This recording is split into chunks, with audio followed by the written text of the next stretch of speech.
आइए अजीज़ तलबा, ज़ुरबतुल अज़ला की एक आखिरी किस्म है जिससे आप सबसे ज़्यादा मानूस हैं, जिसका आप हमेशा इस्तेमाल करते हैं छुट्टियों में। जी हाँ, बिल्कुल सही समझे आप, हम पतंग की बात कर रहे हैं। जिस ज़ुरबतुल अज़ला का एक वतर दूसरे वतर का अमूदी नासिब होता है, उस ज़ुरबतुल अज़ला को पतंग कहते हैं। यहाँ पर ज़ुरबतुल अज़ला ABCD पतंग है, इसकी हम तस्दीक करेंगे। तारीफ़ के मुताबिक एक वतर दूसरे वतर का उमूदी नासिब होता है, तो यहाँ पर AC और BD वतर हैं, दोनों एक दूसरे को नुक्ता ई पर कता कर रहे हैं। तो देखिए कि वाक़ई में बराबर ये एक दूसरे को नासिफ उमूदी नासिफ है या नहीं।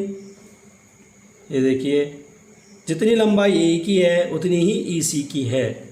एक बात की तस्दीक हो चुकी है। दूसरी बात की तस्दीक ये करेंगे कि उमूद है या नहीं। ये इस गुनिये की मदद से आप देख सकते हैं, ये 90 दर्जे का ज़ाविया है। इसी तरीके से इस ज़ाविये की भी आप तस्दीक कर सकते हैं, ये भी 90 दर्जे का ज़ाविया है। अब खुसूसियत के एतबार से हम सबसे पहले ज़िलों की खुसूसियत देखेंगे। तो ज़ुरबतुल अज़ला पतंग के दो मतवातर ज़िले, पतंग के दो मतवातर ज़िले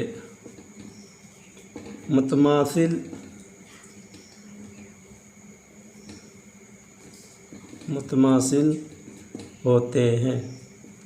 यहाँ पर ज़िला AB, इसके मतवातर ज़िला BC है, ये मुतमासिल है।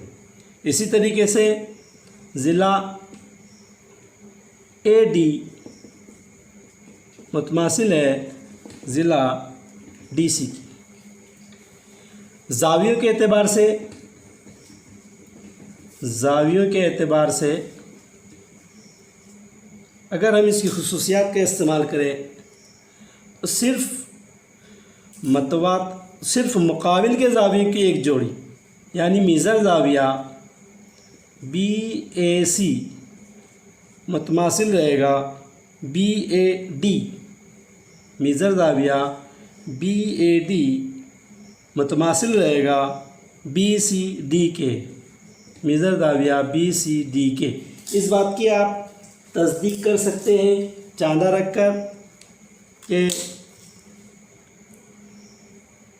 ये इनकी पैमाइश बराबर है या नहीं। ये देखिए, 110 दर्जे का है, इसकी भी पैमाइश 110 दर्जे है, इसलिए ये मुकाबिल के ज़ाविये की एक जोड़ी मुतमासिल है। तो हम कह सकते हैं कि ज़ुरबतुल अज़ला के ये पहली खुसूसियत हो गई, और ये दूसरी ज़ुरबतुल अज़ला के, यानी हम पतंग की बात कर रहे हैं।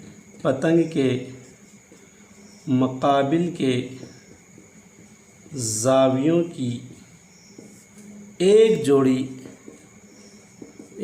जोड़ी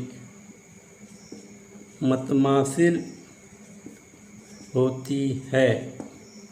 इस तरह आप पतंग की मुख्तलिफ़ शक्लें बनाकर इन दो खुसूसियात का और उसकी तारीफ़ का तस्दीक कर सकते हैं।